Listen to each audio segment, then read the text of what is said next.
IPL ആരാധകരുടെ കാര്യത്തിൽ ഒട്ടും പിന്നിലല്ല കൊൽക്കത്ത നൈറ്റ് റൈഡേഴ്സ്. നമുക്കറിയാം കൊൽക്കത്ത IPL കിരീടം നിരവധി തവണ കിരീടം നേടിയ ടീമാണ്. അതുപോലെ തന്നെ നല്ല പെർഫോമൻസ് കാഴ്ചവെച്ച ടീമാണ്. ആന്ധ്ര റസലിനെ പോലുള്ള ഒരു താരം, അങ്ങനെ ഒരുപിടി താരങ്ങൾ, ഗൗതം ഗംഭീർ, ഇങ്ങനെയൊക്കെയുള്ള ഒരുപാട് താരങ്ങളെ കുറിച്ച് നമുക്ക് കൊൽക്കത്തയെ കുറിച്ച് പറയുമ്പോൾ സംസാരിക്കേണ്ടതായിട്ട് വരും. പക്ഷെ കഴിഞ്ഞ സീസണിൽ കൊൽക്കത്തക്ക് പ്രതീക്ഷിച്ച ഒരു പ്രകടനം കാഴ്ചവെക്കാൻ കഴിഞ്ഞില്ല. തൊട്ട് ചാമ്പ്യന്മാരായാണ് കഴിഞ്ഞ സീസണിൽ വന്നതെങ്കിൽ പോലും ഒരു നിരാശപ്പെടുത്തുന്ന ഒരു പെർഫോമൻസ് കാഴ്ചവെക്കുകയും പ്ലേ ഓഫ് കാണാതെ പുറത്താകുകയും ചെയ്തു. അതോടൊപ്പം തന്നെ കൊൽക്കത്ത കപ്പ് നേടുന്ന സമയത്ത് ക്യാപ്റ്റനായിട്ടുള്ള ശ്രേയസ് അയ്യർ പഞ്ചാബിന്റെ ക്യാപ്റ്റനായിട്ട് ഫൈനലിൽ എത്തിക്കുന്ന ഒരു സാഹചര്യം കൂടി ഉണ്ടായി. അങ്ങനെ മൊത്തത്തിൽ ഒരു മോശം സീസണിൽ നിന്ന് ശക്തമായി തിരിച്ചു വരാം. ഇപ്പോൾ രാജസ്ഥാന്റെയും അതുപോലെ തന്നെ ചെന്നൈയുടെയും കാര്യം പറഞ്ഞ പോലെ തന്നെയാണ് ഈ സീസണിൽ എന്തെങ്കിലുമൊക്കെ ചെയ്യണം എന്നുള്ള ഒരു ഇത്. അത് മാത്രമല്ല വലിയൊരു രീതിയിൽ പൊളിച്ചെഴുത്ത് അല്ലെങ്കിൽ നടത്തിയൊരു ടീമും കൂടിയാണ്. അപ്പൊ ആ ഒരു ഇതിന്റെ ഒരു പൊളിച്ചെഴുത്തിന്റെ ഒരു ഫലം ഈ പറയുന്ന IPL കിട്ടാൻ സാധ്യതയുണ്ടോ? അതാണ് ഇപ്പം പറഞ്ഞത്. ഇപ്പൊ സേഫ് പറഞ്ഞു ചാമ്പ്യന്മാരായിട്ടാണ് കഴിഞ്ഞ സീസണിൽ വന്നത്. പക്ഷേ ചാമ്പ്യന്മാരായ ടീം ചാമ്പ്യനാക്കിയ ക്യാപ്റ്റനെ ഒഴിവാക്കിയിട്ടായിരുന്നു വന്നത്. അത് തന്നെയാണ് കൊൽക്കത്തയുടെ ഏറ്റവും വലിയൊരു തിരിച്ചടി. അല്ലെങ്കിൽ അതിൻ്റെ ഉള്ളിൽ നടന്ന ചർച്ചകളൊക്കെ അങ്ങനെയായിരുന്നു പോയത്. ക്യാപ്റ്റനായിട്ട് നമ്മുടെ സീനിയർ താരം അജിങ്ക്യ രഹാനെയാണ്. രഹാന തന്നെയാണ് ഇപ്പോൾ ഈ സീസണിൽ ടീമിനെ നയിക്കുന്നത് ഉറപ്പായിട്ടുണ്ട്. രഹാന തന്നെയായിരിക്കും ക്യാപ്റ്റൻ. പക്ഷേ അതിലേക്ക് വരുമ്പോൾ താരങ്ങൾ വരുമ്പോൾ നമ്മൾ ഈ പറഞ്ഞ പോലെ നമുക്ക് ഓരോ കാലത്തും റസലിനെ പറഞ്ഞു, ഗംഭീറിനെ പറഞ്ഞ പോലെ നല്ല നല്ല താരങ്ങൾ, നമുക്ക് വിശ്വസ്തരായ കുറച്ച് താരങ്ങളുണ്ടായിരുന്നു. നമുക്ക് ജയിപ്പിക്കും, കളി ജയിക്കാൻ പോകും ഉറപ്പുള്ള താരങ്ങളുണ്ടായിരുന്നു. അങ്ങനെ വെടിക്കെട്ട് പ്രകടനങ്ങൾ നമ്മൾ കണ്ടിട്ടുണ്ടായിരുന്നു. അങ്ങനെ കൊൽക്കത്ത ഈ പറഞ്ഞ ചെന്നൈ, മുംബൈ എന്നൊക്കെ പറഞ്ഞ ടീമിൻ്റെ ആരാധകർ നമുക്കറിയാം, വലിയ ഫാൻ ബേസ് ഉണ്ട്. അത് വലിയ താരനിരയായിട്ടാണ് ആദ്യ തൊട്ട സീസണിലെ ഈ രണ്ട് ടീമുകളും കളിച്ചിരുന്നത്. പക്ഷേ അങ്ങനെ വലിയ താരങ്ങളില്ലാതെ ആരാധകരെ കീഴടക്കിയ ഒരു ടീമായിരുന്നു കൊൽക്കത്ത. ആരാധകരുടെ മനസ്സ് കീഴടക്കിയ ടീമായിരുന്നു കൊൽക്കത്ത. പക്ഷേ വരുമ്പോഴേക്കും അങ്ങനെ കളിക്കുന്നത് വന്നില്ല. പക്ഷേ ഇപ്പോഴും നോക്കുമ്പോൾ ഒരു ഓപ്പണിംഗ് ഒക്കെ വരുമ്പോൾ നമുക്ക് സുനിൽ നാരായണൊക്കെ ഇറങ്ങിയിട്ട് വെടിക്കെട്ട് തീർത്ത പല സീസണുകൾ ഉണ്ടായിട്ടുണ്ട്. ഇപ്പോഴും അവരെ ഏറ്റവും വലിയ സ്ട്രെങ്ത് എനിക്ക് തോന്നുന്നത് ബൗളിങ്ങിൽ സ്പിൻ ബൗളിംഗ് ആണ്. സുനിൽ നാരായണനും വരുൺ ചക്രവർത്തി, വരുൺ ചക്രവർത്തി ഇന്ത്യയുടെ നമുക്ക് ലോകത്തിൽ 1-ാം നമ്പർ സ്പിൻ ബോളറായിട്ട് നിൽക്കുന്ന ചക്രവർത്തി ഇപ്പം നിലവിൽ T20 ആ രണ്ട് താരങ്ങൾ നിൽക്കുമ്പോൾ തന്നെ അവിടെ വരുന്നു. ബാറ്റിങ്ങിലൊക്കെ രഹാനയുണ്ട്, മനീഷ് പാണ്ഡെ ഉണ്ട്. അങ്ങനെ നമുക്ക് റിങ്കു സിംഗ് ഉണ്ട്. റിങ്കു സിംഗിന്റെ ഒരു കരിയർ നമുക്ക് പറയാം എങ്ങനെയാണ്. ഇപ്പൊ ബാറ്റിങ്ങിന്റെ കാര്യം പറയുമ്പോൾ നമ്മൾ പറയേണ്ട ഒരു രണ്ട് താരങ്ങൾ ഫിന്നാലനും അതുപോലെ തന്നെ ടിം സീഫർട്ടുമാണ്. കഴിഞ്ഞ ഈ കടന്ന T20 ലോകകപ്പിൽ അവര് കാഴ്ചവെച്ച ഒരു കൂട്ടുകെട്ട് എത്രത്തോളം മികച്ച ഒരു കൂട്ടുകെട്ടായിരുന്നു എന്നുള്ളത് നമ്മൾ കണ്ടതാണ്. ഇപ്പൊ രഹാനെ പോലുള്ള താരങ്ങൾ അവരുടെ ഇൻട്രാ സ്ക്വാഡ് മത്സരത്തിലൊക്കെ നല്ല വെടിക്കെട്ട് നടത്തുന്നുണ്ട് എന്നുള്ള തരത്തിലുള്ള സൂചനകൾ, റിപ്പോർട്ടുകളൊക്കെ വന്നുകൊണ്ടിരിക്കുന്നുണ്ട്. അപ്പൊ ബാറ്റിങ്ങിന്റെ കാര്യത്തിൽ ഇപ്പോൾ വെങ്കടേഷ് അയ്യരെ പോലുള്ള ഒരു താരം പോയിട്ടുണ്ടെങ്കിൽ പോലും നല്ലൊരു ടീമുണ്ട് എന്ന് നമുക്ക് നോക്കേണ്ടതായിട്ട് വരും. ഇപ്പൊ ഫിന്നലനാണെങ്കിലും ടിം സീഫർട്ട് ആണെങ്കിലും അതുപോലെ തന്നെ രചിൻ രവീന്ദ്ര എന്ന് പറയുന്ന ഒരു താരമുണ്ട്. പിന്നെ ഓൾറെഡി അജിങ്ക്യ രഹാന, റോമൻ പവല്, അതുപോലെ റിങ്കു സിംഗ്, കാമറൂൺ ഗ്രീൻ, ഇങ്ങനെയുള്ള ഒരു താരങ്ങൾ നമ്മൾക്ക് ഈ പറയുന്ന IPL പുതിയ സീസണ് മുമ്പുള്ള ലേലത്തിലെ ഏറ്റവും ഡിമാൻഡുള്ള ഒരു താരമായിരുന്നു കാമറൂൺ ഗ്രീൻ. അപ്പൊ ആ ഒരു താരത്തെ അവർക്ക് സ്വന്തമാക്കാൻ കഴിഞ്ഞിട്ടുണ്ട്. പക്ഷെ അത് എത്രത്തോളം ഒരു വാല്യൂ ഫോർ മണി ആ ഒരു നീക്കമായിട്ട് നടക്കുമെന്നുള്ളത് കാത്തിരുന്ന് കാണേണ്ട ഒരു കാര്യം തന്നെയാണ്. പക്ഷെ നമുക്കിപ്പോൾ അവരുടെ ഒരു സ്ട്രെങ്ത് പറയുകയാണെങ്കിൽ നിങ്ങൾ നേരത്തെ പറഞ്ഞ പോലെ തന്നെ സുനിൽ നാരായൺ അതുപോലെ തന്നെ വരുൺ ചക്രവർത്തി, ഈ രണ്ട് താരങ്ങളുടെ ഒരു സ്പിൻ അറ്റാക്ക്, രണ്ട് താരങ്ങൾ ചേരുന്ന ഒരു സ്പിൻ അറ്റാക്ക്. നമുക്കറിയാം നരയൻ പലപ്പോഴും T20 എതിരാളികൾക്ക് എത്രത്തോളം ഭീഷണി ഉയർത്താറുണ്ട് എന്നുള്ളതാണ്. അപ്പൊ നരേന്റെ ഒരു 4 ഓവർ കൊണ്ട് തന്നെ കളി മാറുന്ന ഘട്ടങ്ങളൊക്കെ ഉണ്ടായിരുന്നു. പക്ഷെ ഇപ്പോ അതെ, ഞാൻ അതിലേക്കാണ് വരുന്നത്. പക്ഷെ ഇപ്പൊ എത്രത്തോളം ബൗളിംഗിൽ ആ ഒരു മൂർച്ച അവകാശപ്പെടാനുണ്ട് എന്നുള്ളത് നമുക്ക് പറയാൻ പറ്റില്ല. പക്ഷെ അപ്പോഴാണ് ഒരു ബൗളറായിട്ട് വന്നിട്ട് പിന്നീട് ഒരു ടോപ്പ് ഓർഡർ ബാറ്ററായി വരികയും വെടിക്കെട്ട് പ്രകടനം തന്നെ കാഴ്ചവെക്കുകയും ചെയ്യുന്നത്. അതെ. പിന്നെ ഉള്ള ഒരു കാര്യം എന്താണെന്ന് വെച്ച് കഴിഞ്ഞാൽ ആൻഡ്രെ റസൽ ടീമിന്റെ കൂടെ ഉണ്ടെങ്കിൽ പോലും റസൽ എന്ന് പറയുന്ന ഒരു എന്താ പറയാ വല്ലാത്തൊരു, അതെ, നമ്മളിപ്പോ ചെന്നൈനെ കുറിച്ച് പറയുമ്പോൾ നമ്മള് ജഡേജനെ കുറിച്ച് പറഞ്ഞ പോലെ, അല്ലെങ്കിൽ ഒരുപക്ഷെ അതിനേക്കാളും വേറൊരു തരത്തിൽ വേറൊരു ലെവലില് തോൽക്കാൻ പോകുന്ന മത്സരങ്ങൾ പോലും ജയിപ്പിക്കാൻ കഴിയുന്ന കരുത്തുള്ള ഒരു താരമായിരുന്നു റസൽ. ആ റസലിന്റെ അതെ അപ്പൊ അത് റസലിന്റെ ആ ഒരു പോക്ക് അത് ഒരു വല്ലാത്തൊരു ഇത് തന്നെയാണ്. റസലിന് പകരക്കാരനാവാൻ കാമറൂൺ ഗ്രീനിന് കഴിയുമോ എന്നുള്ളതാണ് നമ്മൾ റിങ്കു സിംഗോട് കൂടി രണ്ടുപേരും കൂടെ ചേർന്നിട്ട് ആ ഒരു ബാറ്റിങ്ങിൽ വിടവ് നികത്തേണ്ടി വരുന്ന എനിക്ക് തോന്നുന്നത്. റിങ്കുവിന് ഇപ്പം നമുക്കറിയാം ഫിനിഷർ എന്നുള്ള റോളിൽ ഇന്ത്യൻ ടീമിൽ ഇപ്പം പിന്നെ അവസരങ്ങൾ പലപ്പോഴും സഞ്ജുവിനൊക്കെ പറഞ്ഞാൽ അവസരങ്ങൾ ലഭിക്കാൻ കുറച്ച് വൈകുന്ന ഒരു താരമാണ്, അല്ലെങ്കിൽ അവസരം തുടർച്ചയായി ലഭിക്കാത്ത താരമാണ്. കിട്ടുമ്പോഴൊക്കെ ഒരു ഇമ്പാക്ട് ഉണ്ടാക്കാൻ സാധിക്കാറുമുണ്ട്. നിലവിലെ ഫോം എത്രത്തോളം ഉണ്ടെന്ന് നമുക്ക് പോകുമ്പോൾ വേണ്ടി പറയാൻ വേണ്ടി പറ്റില്ല. അച്ഛൻ്റെ വിവാഹം കഴിഞ്ഞ ശേഷമാണ് താരം വരുന്നത്. അപ്പം റിങ്കു സിംഗ് കൊൽക്കത്തയിലെ ജേഴ്സിയിൽ എന്ത് കാണിക്കും, അല്ലെങ്കിൽ എന്തായിരിക്കും അവിടെ നടത്തുക, പിന്നെ ഒരു ഫിനിഷർ റോളിലേക്ക് തന്നെയാണ് ഏറ്റവും കൂടുതൽ കാണുന്നത്. അത് റസലിന് പകരക്കാരനാവാൻ ഇവർക്കാർക്കും വരുന്നത് എനിക്ക് തോന്നുന്നില്ല. എങ്കിൽ കൂടി ആ ഒരു വിടവ് നികത്താനുള്ള ശ്രമങ്ങളിൽ രണ്ട് താരങ്ങൾ ഒരുമിച്ച് നടത്തിയാൽ കൊൽക്കത്തക്ക് ആശ്വാസമായിരിക്കും.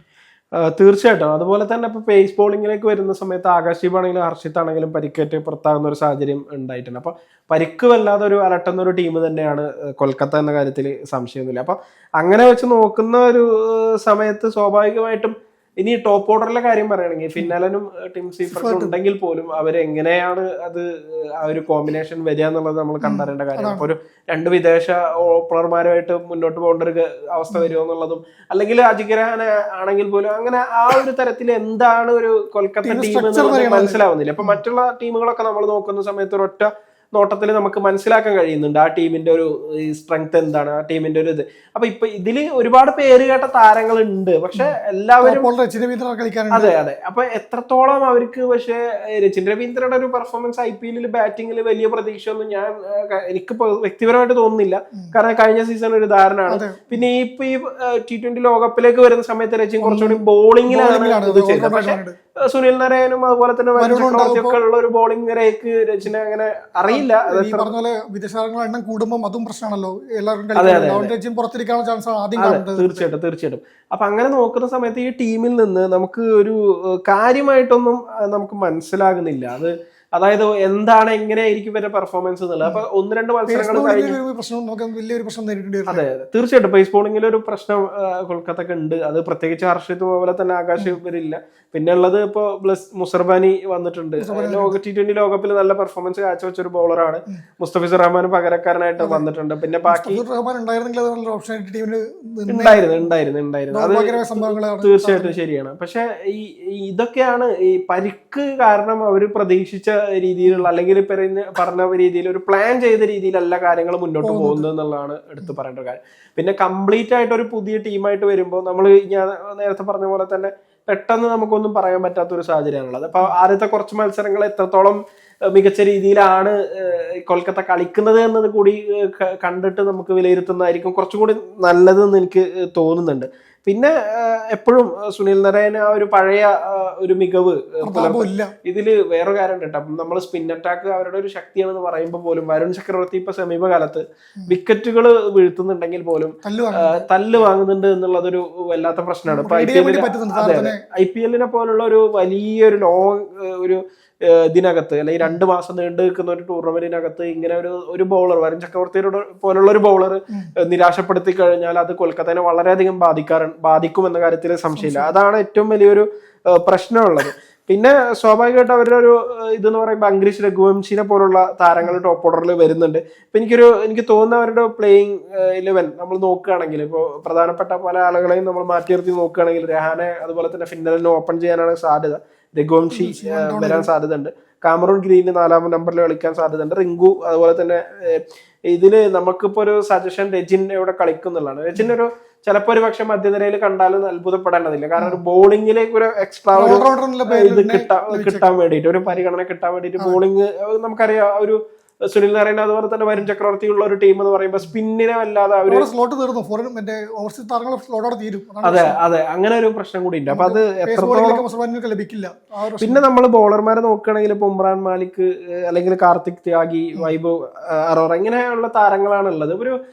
എന്തോ എവിടെയോ ഒരു കാര്യം നമുക്കൊരു ഒറ്റ നോട്ടത്തിലൊരു വലിയൊരു ആവേശം തോന്നുന്നില്ല ഈ ടീം കാണുമ്പോൾ എന്നുള്ളതാണ് ഒരു പ്രശ്നം. പഴയ പ്രതാപം ഇല്ല എന്നുള്ളത് തന്നെയാണ് നമുക്ക് നേരത്തെ പറഞ്ഞ 1-2 താരങ്ങളുടെ ഒരു അഭാവം തന്നെയാണ്. അതെ അതില് റസലിനെ പോലുള്ള ഒരു താരത്തെ കാണാനില്ല എന്നുള്ളത് വല്ലാത്തൊരു പ്രശ്നം. നമ്മൾ പണ്ട് RCB ഗെയില് പോയപ്പോ പോലും ഒരുവിധം ആ പ്രശ്നം നമുക്ക് അത്രത്തോളം ഫീൽ ചെയ്തിരുന്നില്ല. കാരണം അതെ ഉണ്ടായിരുന്നു. പക്ഷെ ഇപ്പൊ നമുക്ക് ഈ ടീം കാണുമ്പോൾ ആ ഒരു അർത്ഥത്തില് റസൽ എന്ന് പറയുന്ന ഒരു താരം ഇല്ല എന്നുള്ളത് വല്ലാത്തൊരു ക്യാമറൺ ഗ്രീനും റിങ്കു സിംഗും വെങ്കടേഷ് ഇവരൊക്കെ ചേർന്നിട്ടാണ് നിൽക്കുന്നത്. ഇപ്പൊ വെങ്കടേഷ് ഇല്ല, വെങ്കടേഷ് വിട്ടു കളഞ്ഞിട്ടുണ്ട്. ആ ഒരു ഒഴിവ് അവിടെ വന്നു. ഇനി 2 താരങ്ങളാണ്. പക്ഷെ ഞാൻ പറഞ്ഞ 3 താരങ്ങൾ ഉണ്ടായിരുന്നു തന്നെ റസലിനെ പിടിക്കാൻ വേണ്ടി പറ്റും. റസലിന്റെ മികവ് നിർത്താനാവില്ല. അതിൽ തന്നെ ഒരു താരം വെങ്കടേഷ് പോലൊരു താരം അവർക്ക് വിട്ടേണ്ടി വന്നു. പിന്നെ കഴിഞ്ഞ സീസണിൽ അവർ ശ്രേയസ് അയ്യറിനെ കൊണ്ട് കളയും ചെയ്തു. അങ്ങനെ വരുമ്പോഴേക്കും എല്ലാവരും ഇല്ല. ഇപ്പം ഒരു റസലിനെ കൂടി പോകുന്ന സമയമാകുമ്പോഴേക്ക് ആ ടീമിനെ ഒരു അട്രാക്ട് ചെയ്യാൻ അല്ലെങ്കിൽ ഒരു നെടുന്നു പറയാൻ ഒരാളില്ല. അതിന്റെ ഒരു വിടവാണ് വരുന്നത്. അതായത് കുറച്ച് താരങ്ങളെ മാത്രം നിലനിർത്തിയിട്ട് കംപ്ലീറ്റ് പൊളിച്ച് പണിതു എന്നൊക്കെ തോന്നുന്നുണ്ടെങ്കിൽ പോലും അത് പണി പൂർത്തിയായിട്ടില്ല. അതെ അതൊരു പണി പൂർത്തിയാകാത്ത രീതിയിൽ അങ്ങനെ വാർപ്പ് തീർന്നിട്ടുണ്ട്, പക്ഷെ ഭിത്തി മൊത്തം കെട്ടി കഴിഞ്ഞിട്ടില്ല, സംശയം ഇല്ല. അതെ അങ്ങനെ നോക്കുന്നു. പക്ഷെ നമുക്കറിയാം ഒരിക്കലും നമ്മൾ ഈ കാണുന്ന കടലാസിലെ കാര്യങ്ങളോ ഒന്നും അല്ല, അത് കളിക്കളത്തിലെ പെർഫോമൻസ് തന്നെയാണ്. ആദ്യത്തെ ഒരു 2-3 വർഷം മനസ്സിലാവും. തീർച്ചയായിട്ടും കാമറൂൺ ഗ്രീനിന്റെ പെർഫോമൻസ് എത്രത്തോളം ടീമിന് ഇമ്പാക്ട് ഉണ്ടാക്കും എന്നുള്ളത് വളരെ നിർണായകമാണ്. അതേസമയം ബാറ്റിങ്ങിന്റെ ഫിൻ അലൻ ആണെങ്കിലും ടീം സീഫർട്ട് ആണെങ്കിലും അങ്ങനെ 2 ഓപ്ഷൻസ് അവിടെ വളരെ അടിപൊളിയായിട്ട് ഉണ്ട് ടോപ്പ് ഓർഡറിൽ. കാരണം അവർ രണ്ടുപേരും ഇന്ത്യയിൽ നടന്ന ഈ പറയുന്ന T20 ലോകകപ്പിൽ നല്ല പെർഫോമൻസ് കാഴ്ചവെച്ച താരങ്ങളാണ്. എന്തായാലും ഒരു നല്ല ഒരു പെർഫോമൻസ് കൊൽക്കത്തക്ക് കാഴ്ചവെക്കാൻ കഴിയുമെന്നാണ് ആരാധകരെ പ്രതീക്ഷിക്കുന്നത്. പക്ഷെ നമ്മൾ എത്രത്തോളം അതിന് കോൺഫിഡന്റ് ആണ് എന്നുള്ളത് കുറച്ച് മത്സരങ്ങൾ കണ്ടു കഴിഞ്ഞാൽ മാത്രമേ നമുക്ക് മനസ്സിലാക്കാൻ കഴിയൂ.